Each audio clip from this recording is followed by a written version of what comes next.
Well, hello. It's hot.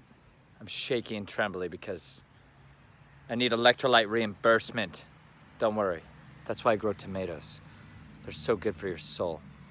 Other things too. Man, I'm really shaky. I've been weeding for hours. It's stinking hot. I'm in the South, where humidity will kick you in the front teeth. Not even apologize for the dental rehabilitation you're gonna need for a month afterwards. But then it gives you fall. I haven't seen a real fall out here before. Seriously. I used to avoid this place like the plague. I used to think it was. And then I experienced wonderful water. Well, hello. Guess what I found? Spring water. You know what? There's something that every single person must simply know, and that's how to find water. You know what I've learned? Most of the water? My daughter just informed me that she peed in the river below us right now. But the good news is, not this one. So it's important not to pee where you drink, right? Rule number 1. Rule number 2 is, don't drink tap water. It's really poison. Chlorine, fluoride, and like hundreds of other micro traces of pharmaceuticals that will ruin you. Don't drink it, it's not good for you.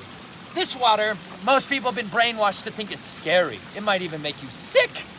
Nonsense. Guaranteed to make you sick if you drink that tap water garbage. You know what you need to find? Water that's moving. Living water. Water that rolls and tumbles and flips and twirls and swirls and vortexes. Because when that happens, it's stirring the water and you're getting so much nutrients. You know the thing you're most commanded to do in the Bible? Not be afraid. Don't be afraid of living water or the bugs that are gonna bite you while you drink it. Anyways, I'm gonna fill this up. I'm probably not gonna filter it with anything other than maybe my mouth as I drink it. So, you could try linen too. I'm a big fan. Check out Becoming a LINENITE.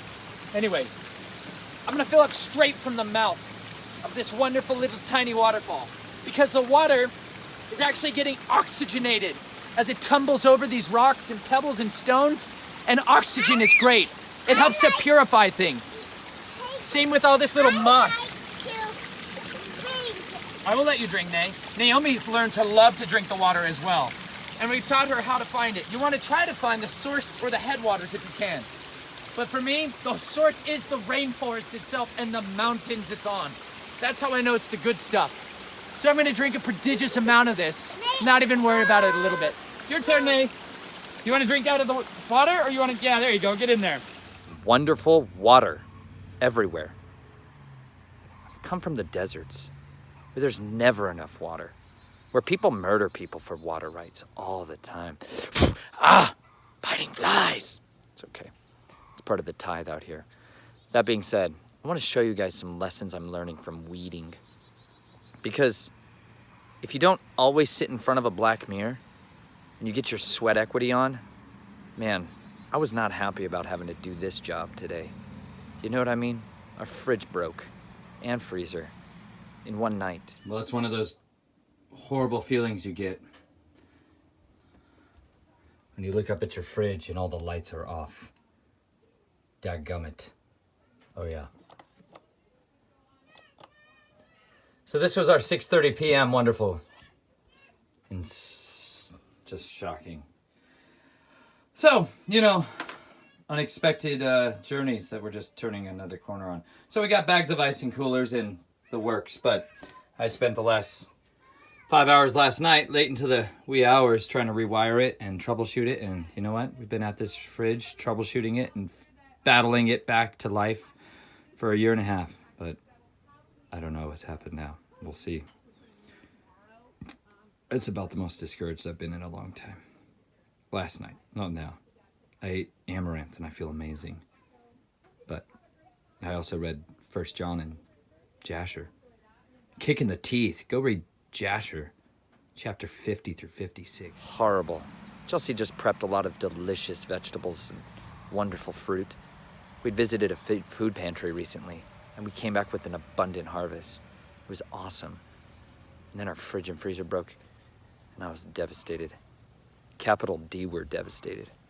I spent hours rewiring things. I ended up fixing an electrical outlet by electrocuting myself mercilessly for about 6 minutes. But I felt great. Not in a good way great, just great that that electrical outlet worked after that. But today, I'm weeding. I want to show you something about weeds. Check this out. I'm gonna sit down. This is a weed, I guess. I don't know. We just call it that because it's growing somewhere we don't want it to grow. When it's on the ground down here, we like it because the goats will eat it. You know what I'm saying? See, that's them eating the weeds I pulled. Our tomatoes are dwindling down because blight is a serious enemy. Too much water on tomato leaves kills them dead. Hi, Fred. Do you want to eat this? I bet you do. No, it's my showpiece. Not yet, Fred. Anyways, Fred loves eating these. Hi. Oh, Fred, not yet. I gotta show these people. And I don't know what you're eating. Now, I want to show you something about how weeds grow. It's genius. It's brilliant. I'll say it that way. Because it also shows craftiness and subtle, wonderful lessons you can't learn any other way. Stop eating my loins. Get off of me. Don't do it, Fred. We're gonna wrestle. All right. I don't actually mean wrestle, guys. I just mean occasionally, if he doesn't respond to proper voice commands, I'll flip him on his back, completely on his back, to where his legs are pointed up in the air, and I straddle him with my feet hooked directly under his front armpits, so his rear legs cannot kick me. Don't, dude.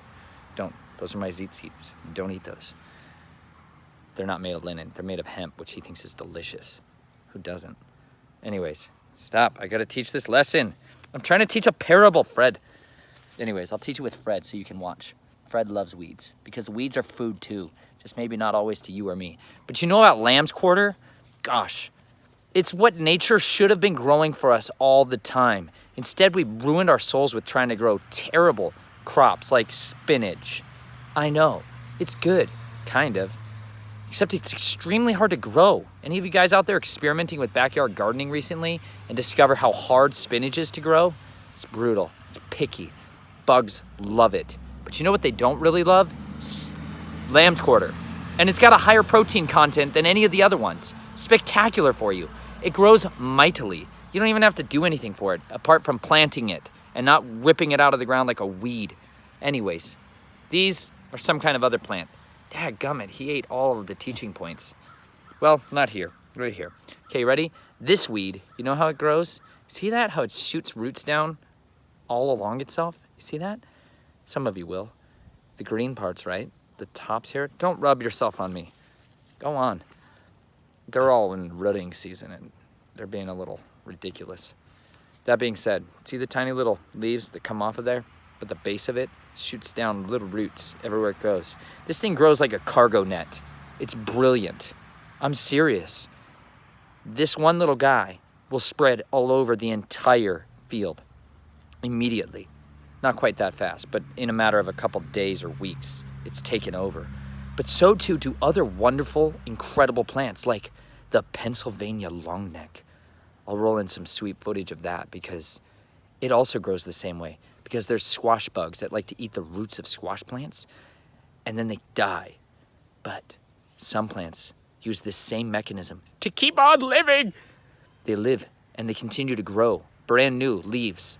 And those leaves send out new shoots like this with root systems that tap in to the ground or are back to eating sweet, delicious hardwood mulch we got everywhere. They tap into it and they begin to spawn new root systems. And then they stay one step ahead of all of the murderous squash bugs and they grow giant squash, which are hardy and resilient and require no freezing. Well, you don't have to store them. You dry them out basically a little bit and they'll keep all winter long. You just need some serious land for let them eat up because they sprawl mightily. See, here's some. Why don't I just walk you over to the area where you can see some of this in action. Check this out. See that? You can see the devastation zone of the squash plant bug, but then you can see those giant Gordy-like things. Look at those. Isn't that beautiful? They're everywhere. They take over. So too does Jerusalem artichoke. Check that guy out. Mighty. I didn't even know it flowered like that till, well, it started flowering. It's beautiful. But these Pennsylvania longnecks are stunning. They're like tiny little works of art. Look at this little guy. He's growing. He's happy. And they all use the same mechanism. It's brilliant. And then as I'm pulling all these weeds, I'm sitting there praying, why the heck am I pulling weeds? Some days I really don't want to. I really don't. I don't love being a farmer, guys. I'll be honest with you.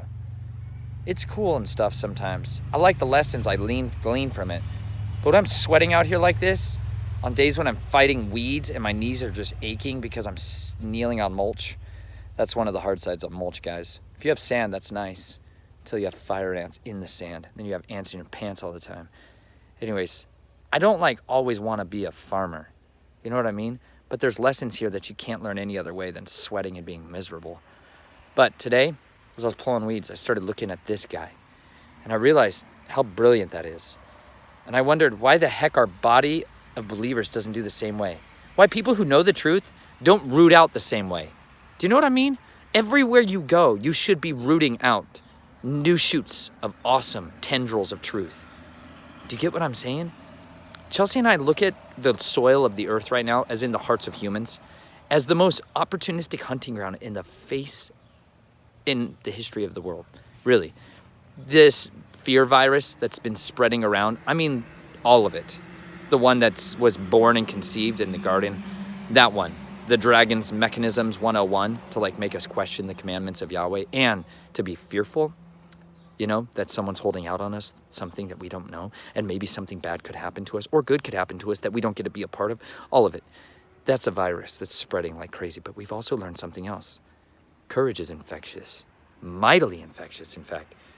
Chelsea and I are like just doing a mass social experiment where we don't wear facial coverings. Shocking. I know. We read the executive orders in places that we have lived. It's amazing how lenient a lot of them actually are. Not saying the ones that people get purported to be by them, by other media outlets.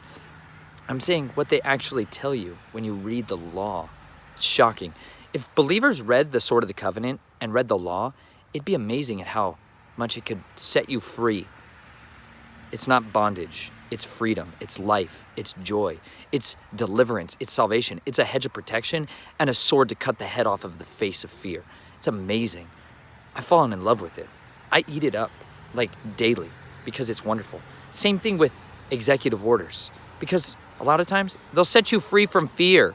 Like when you realize the states you're living in, some of them have no actual mandate for you to wear a facial covering. It just makes you think that. Oh, look at this creature. Look at that guy.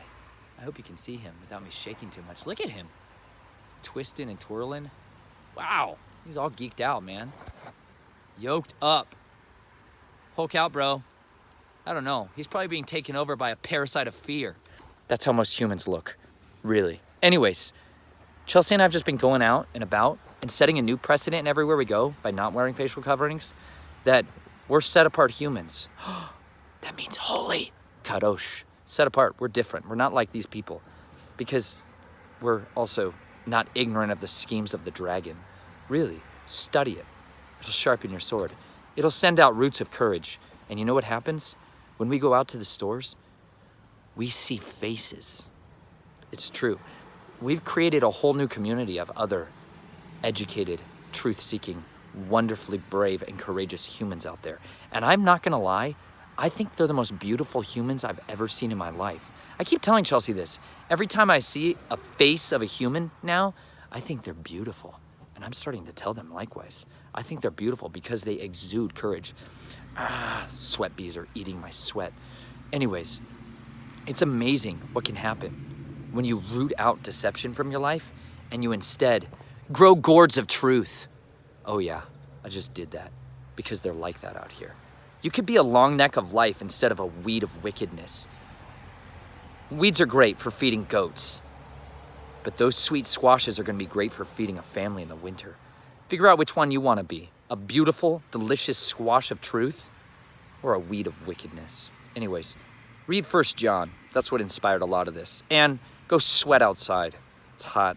It's miserable. It's wonderful. And I'm glad I have it because otherwise I'd just be doing worthless things with my life right now. Love you guys. Look forward to talking to you soon.